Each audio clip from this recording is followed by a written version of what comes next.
Je te lance. Donc, vous écoutiez Loin de Montréal de l'artiste Chateaubriand et vous êtes toujours sur Discussion & Co sur choc.ca. Je seconde Clara et j'appuie. C'est maintenant l'heure des grandes discussions, une rencontre avec des acteurs culturels autour d'une thématique proposée. Quelle est-elle cette semaine, Clara? Oui, cette semaine, on parle de la profession clown. Oh. Clown en 2019, les réalités, les enjeux. Alors pour en parler, nous avons le plaisir de recevoir 3 artistes qui depuis plusieurs années se donnent corps et âme à cette profession du cœur pour insuffler un peu de poésie et de joie dans la vie des gens. La compagnie de production Les Fous tout court propose depuis 1997 des performances créatives et originales et se bat pour redonner ses lettres de noblesse à l'art clownesque. C'est très bien dit, bravo! Nous recevons ses co-directeurs artistiques Rémi Jacques et Jean-Félix Bélanger. Bonjour Rémi. Bonjour. Et bonjour Jean-Félix. Bonjour. Merci d'être avec nous. Et à leur côté, Jérôme Catarin, dit Docteur Bazinga, est clown dans le milieu hospitalier avec la fondation Docteur Clown, dont la mission principale est d'apporter de la joie aux enfants hospitalisés et aux aînés isolés grâce à une solide et belle équipe de clowns thérapeutiques, dont tu fais partie, Jérôme. Bonjour à toi. Bonjour, et juste petite correction, oui. C'est Bazinga. Bazinga, voilà. Docteur Bazinga. Oui, c'est vrai que ça sonne beaucoup. Ça donne un peu plus mieux. de peps. T'as raison. Merci d'avoir précisé. Ça lui donne un petit swing, là. Ouais, on est dedans, là, c'est bon. Alors, tout de suite, j'ai envie d'ouvrir avec cette première question. C'est quoi un clown pour vous, pour chacun d'entre vous? Quel Félix, là, je lance la boulette. C'est tellement simple comme question.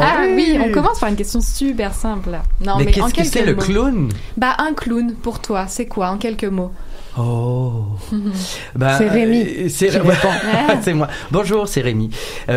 En fait, pour nous, en fait, le clown, c'est une représentation un peu de la bêtise humaine. Donc, on travaille vraiment à ce que les gens qui regardent nos clowns, notre travail de clown, puissent s'associer et se reconnaître quand même dans leurs défauts. Donc, on pense vraiment que les gens doivent recommencer à rire d'eux et des autres, mais avec douceur. Donc, pour nous, on part de cette petite étincelle qui n'est pas nécessairement juste de rire. C'est-à-dire que pour nous, le clown ne veut pas faire rire. Le clown fait rire, mais le clown ne veut pas faire rire chez nous. Ce qui est très différent. Ce qui est très, très, très différent.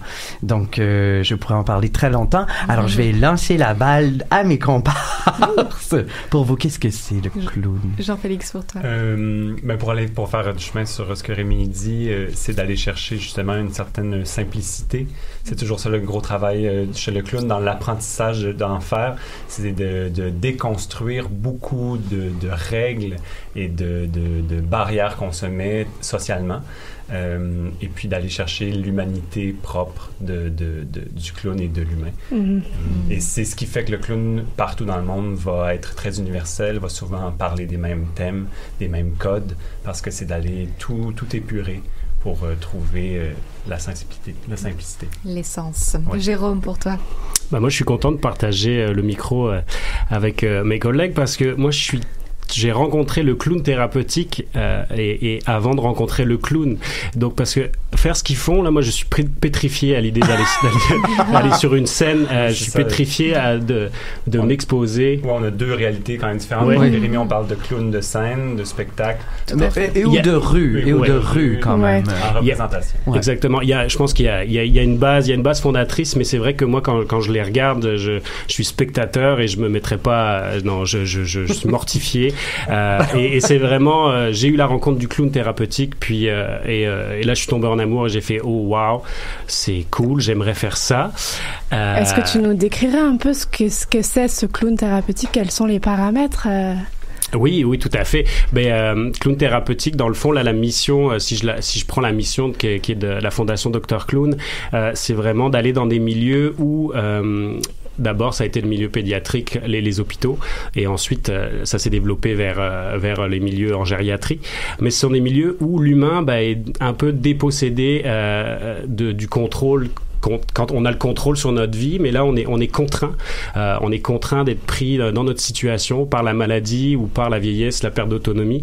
Et là, le clown thérapeutique, sa mission, c'est d'aller rendre le pouvoir à ces personnes qui sont démunies l'espace d'un instant ou alors sur du long terme. Donc, c'est vraiment ça l'apport du clown thérapeutique au travers de la mission de la Fondation Dr Clown. Puis c'est ça qui m'a beaucoup plu quand j'avais ma casquette d'intervenant, parce que moi je suis pas un artiste à la base, je suis un intervenant psychosocial.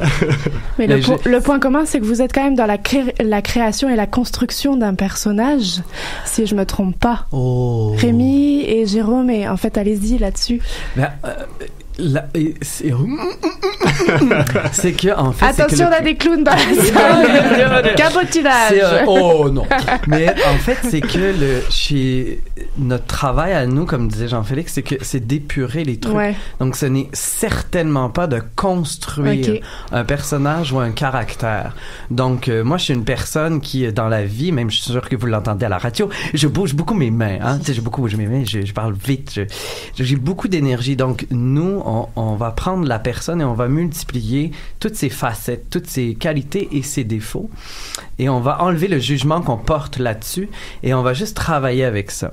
Donc, ça prend beaucoup d'humilité. D'humilité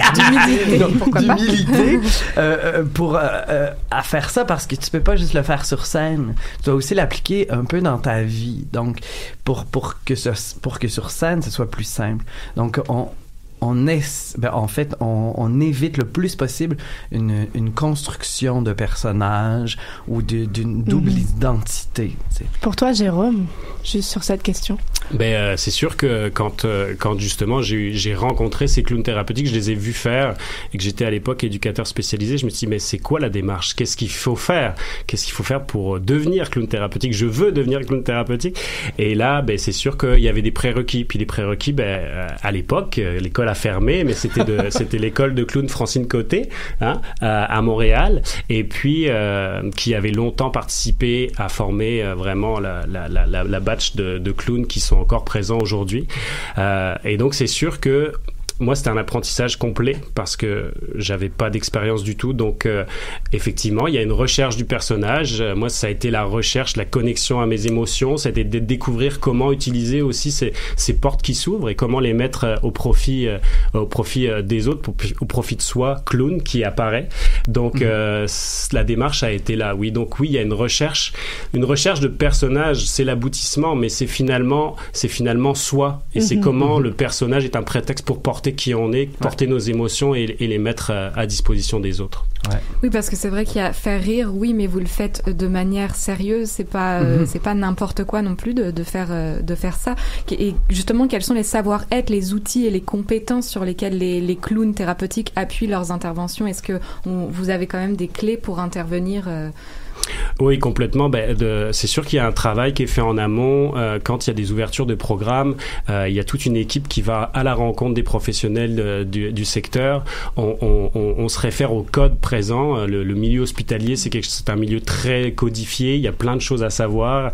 Donc tout ça, il faut les intégrer. Et le but, c'est d'être complémentaire à ce qui se fait, c'est d'être complémentaire aux équipes de soins qui sont présentes et de pas. On veut pas venir créer des problèmes. Ou alors on crée des gentils problèmes pour créer des situations, mais on vient se mettre dans une structure. Donc c'est un peu, il y a toujours le respect du milieu dans lequel on va. C'est très très important. C'est très important pour nous. Et j'ai oublié ta question. Non, tu y as répondu. T'as répondu, Jérôme. Moi, je voudrais ajouter que nos mandats sont pas très loin l'un de l'autre, parce que nous, moi j'ai fait beaucoup de clowns dans la rue, j'ai fait un peu de clown thérapeutique aussi, et puis un jour je me suis positionné, je me suis dit bon, je peux aller loin parce qu'on voyage quand même beaucoup avec nos clowns, nos spectacles de clowns, et je me disais, on peut aussi essayer de présenter des spectacles dans des salles qui vont toucher beaucoup de monde. Et le but, c'était de toucher les gens et de casser en fait quand les gens vont au théâtre, tu sais, les gens ils s'assoient et ils sont presque devant un écran. Tu sais. Tandis que nous on descend dans la salle, on va aller voir, on leur fait des câlins, on leur tape sur la tête, et on fait tout ça avec amour. Et souvent les gens ils nous disent mais vous avez rempli mon petit sac de bonheur pour l'année à venir.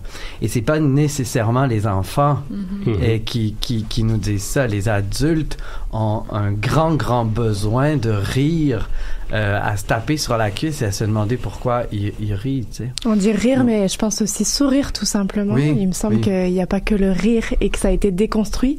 Tout ce travail du clown est de faire rire forcément.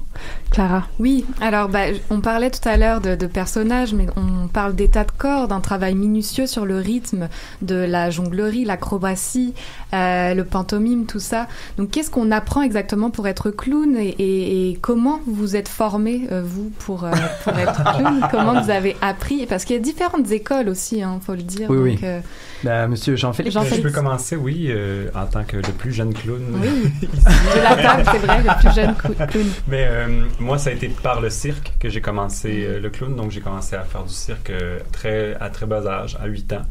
Ça a été justement là, jonglerie, un peu d'acrobatie, du monocycle. Et ce qui mène rapidement, souvent, à l'art clownesque, avec aussi un peu de formation en théâtre, pour finalement faire l'École de cirque de Québec. Et moi, j'ai été chanceux parce que quand je suis rentré à l'école, le programme de formation clownesque a commencé à la première année où j'étais et j'ai fait les 3 années avec une formation, une spécialisation en clown. Mais pour l'être et pour le devenir, c'est très difficile parce qu'il y a un manque flagrant de formation. Et puis, il y a un mélange de deux choses. Il y a des formations, ça fonctionne beaucoup par classe de maître. Ouais. Donc, par formateur, des 2 semaines, des 1 semaine, des fois juste 3 jours. Et après, ça vient avec la pratique, l'expérience et beaucoup la longueur de la vie. Donc, c'est après, oui, si tu as passé 1 an à faire du clown, c'est peut-être dans 10 ans que ça va avoir un impact parce que tu l'auras vécu. Vous acquiescez, messieurs, à côté, Félix? Mais non, moi c'est Rémi. Mais c'est pas grave, tu fais très très bien ça.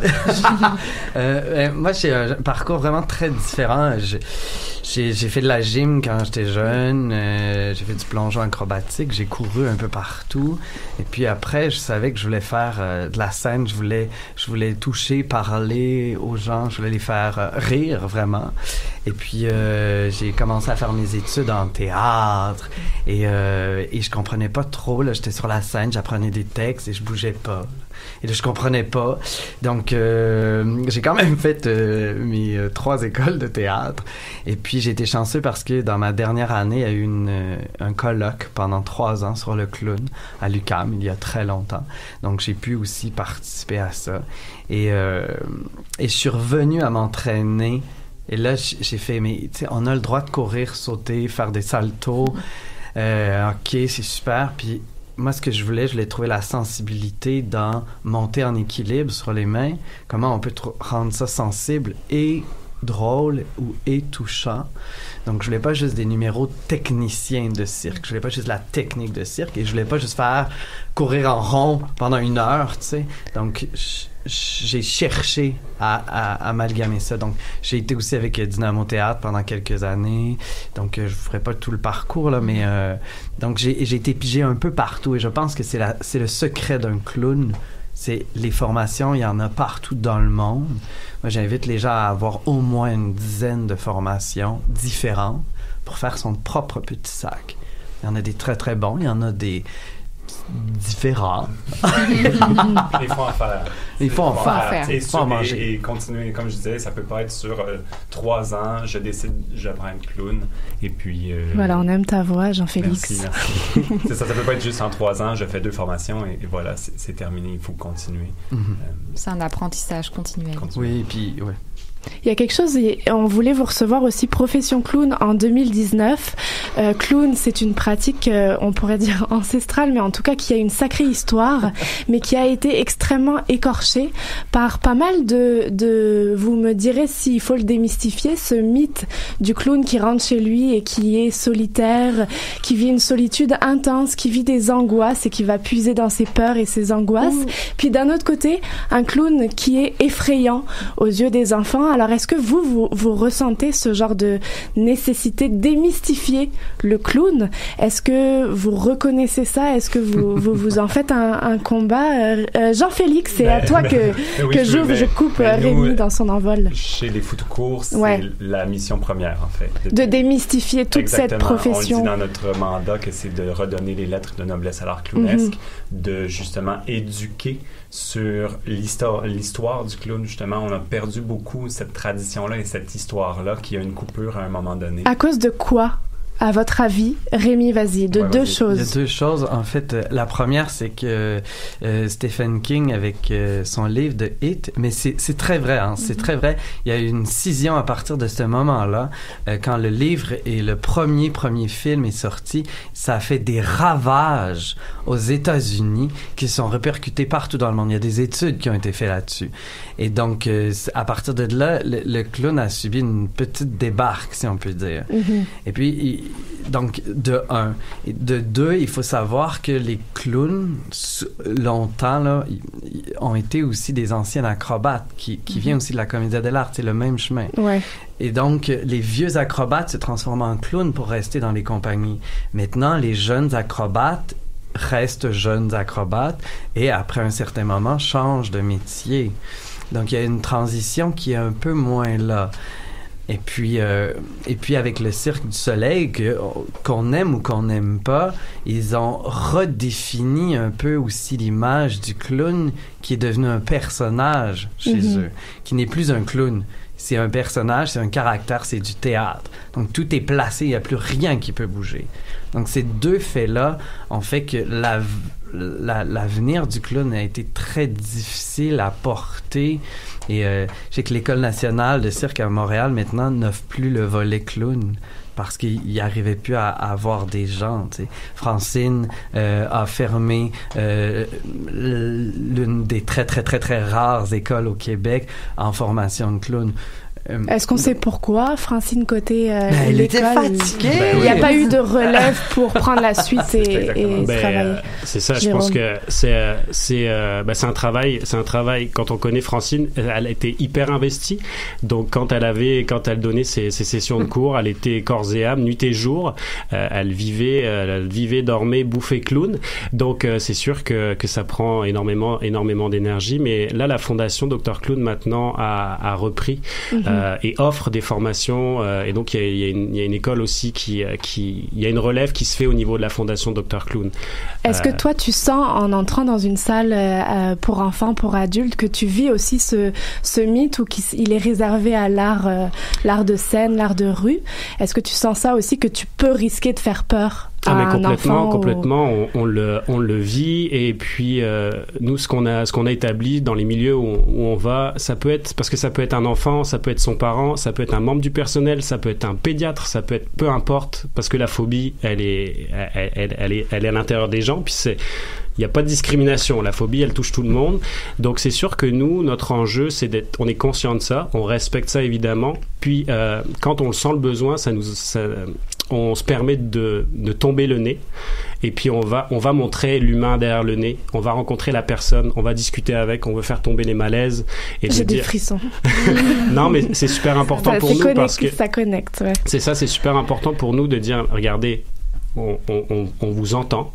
On sait que ça existe et il y a un humain, puis on va respecter ça parce que quand on remet le nez, ça peut de nouveau se crisper, donc on va être prudent, on va passer le message aux clowns qui vont arriver dans les établissements de dire il y a telle personne, on est vigilant. Alors on se tourne, hop, on laisse passer, hop, puis on revient. C'est une extrême écoute à la fois de l'humain qui est face à vous, aussi de l'instantané. Toujours. J'imagine que vous êtes en composition permanente avec tous ces paramètres d'instant. C'est l'avantage du clown. Le clown, il est toujours au moment présent. Il est en relation constante avec son entourage. Le comédien va faire une mimésis, va reprendre et refaire la même partition. Chez nous, chez les clowns, la partition, elle est à l'intérieur de nous. On va puiser dans des différents rythmes. Comme pour nous, quelqu'un qui a peur, parce que nous aussi, ça nous arrive, là, après les spectacles ou avant, les gens, des fois, il y en a qui pleurent, il y en a qui tremblent, effectivement. Et nous, notre méthode, en fait, c'est qu'on transforme tous les rythmes. Nous, on travaille vraiment beaucoup en rythme. Et donc, ce qui fait peur aux gens, c'est l'image et le rythme qu'ils connaissent. Donc, nous, on va adoucir le rythme et rapidement, on va retransformer et retricoter et 99% du temps, on a droit au câlin, de l'adulte ou de l'enfant. Mais ça prendra pas 2 secondes. Ça peut prendre 20, 30, 2, 3, 10 minutes. Mais donc, c'est vraiment une histoire de rythme, d'écoute, de regard et de délicatesse. Et il faut que les gens sentent l'amour. Ce qui fait peur du clown, c'est quand on sent qu'il n'y a pas d'amour. Quand on reçoit de l'amour, tout le monde est content de recevoir de l'amour. J'ai l'impression que vous êtes extrêmement nourri par vos pratiques de clown et qu'il y a quelque chose pour votre propre humain qui est-ce que vous avez eu envie d'abandonner ou de lâcher cette expérience, Jean-Félix? Je peux vraiment donner un bon exemple. Ouais. Moi, il y a un moment donné justement que j'ai vu le chemin qu'il y avait à faire pour atteindre un niveau de jeu clownesque qui était satisfaisant. Donc, justement, d'avoir cette capacité-là d'écoute, de relation et d'amour avec les gens, le public. Et ce travail-là, il est long. C'est vraiment... Le mot qui me venait à l'époque, c'était un investissement, un engagement. Parce que il y a vraiment un travail de réflexion, un mode de réflexion qui vient avec le clown. On détruit certaines choses de la société. On se libère beaucoup de choses. On enlève le jugement de soi et des autres. Et tout ce travail-là, il ne se fait pas en claquant des doigts. Donc, quand moi, j'ai décidé, OK, maintenant, je vais vraiment en faire ma profession, je me suis dit, go, mais c'est tout ou rien. Donc, Jérôme? Ben, moi, je me considère encore, tu disais que tu étais le plus jeune, mais moi, je me considère encore bébé clown parce que ça fait à peine 1 an que je suis dans la fondation. Puis le moment où j'ai voulu, ça m'a pris 4 ans entre le moment où j'ai fait, OK, c'est ça que je veux faire, et puis où moi-même, Jérôme, se met en branle et se dit, OK, ben là, c'est ça, comment faire la formation? Mais est-ce que je suis prêt? Donc, il y a plein d'étapes et au final, de faire une première audition, de pas être pris, de dire, ben oui, mais mon clown n'existait pas, donc il est né en formation à l'école. Et puis quand je suis arrivé avec le directeur artistique, il m'a dit, mais ton clown n'a pas assez vécu, va le faire vivre. Je dis ok. Donc là, j'ai fait du clown social, donc je suis allé faire du clown bénévole. J'ai profité des occasions qui se présentaient dans le décor montréalais, notamment avec la venue la vague des immigrés d'Haïti qui sont arrivés au stade olympique. Ça, c'était mon déclencheur. Donc j'ai fait vivre mon clown comme ça, et donc je suis pas prêt de l'abandonner parce que je suis à mes premiers pas. Je suis encore, des fois, je trébuche. Donc, mais oui, c'est un parcours qui est long, puis c'est un parcours interne. Donc, entre le moment où on veut l'être et le moment où on y est, là, j'y suis, mais la formation, elle est en continu, je te rejoins. Et puis j'ai fait deux cours. Je me sens hyper privilégié parce que je suis là, je porte le nez. Il y en a plein qui aimeraient être à ma place, mais j'ai encore plein de formations, j'ai encore plein d'approches que je veux découvrir parce que j'ai besoin d'être nourri de ça. Et puis, au sein de la fondation, on a des formations continues qui nous sont proposées. Donc, non, moi, je suis pas prêt d'abandonner. Ça me nourrit trop pour l'instant. Merci à tous les trois. C'était une amorce sur cette profession qui mériterait d'être perpétuée et de vous questionner aussi sur les costumes, les maquillages qui sont travaillés, mais ce serait une partie 2. Oui. Et évidemment, ils sont autour de nous quand même, et les formations ont beau tomber, les clowns sont autour, et on salue des gens qu'on a contactés qui pouvaient pas être là, des Anthony Vénis, des Jérémy Vitupier, Carl et Félix, et tous les clowns de la fondation Dr Clown, tous autour de vous. Restons à l'écoute, je pense. Merci à tous les trois. Merci à vous d'avoir été avec nous. On clôt cette émission. Les 90 minutes culturelles viennent de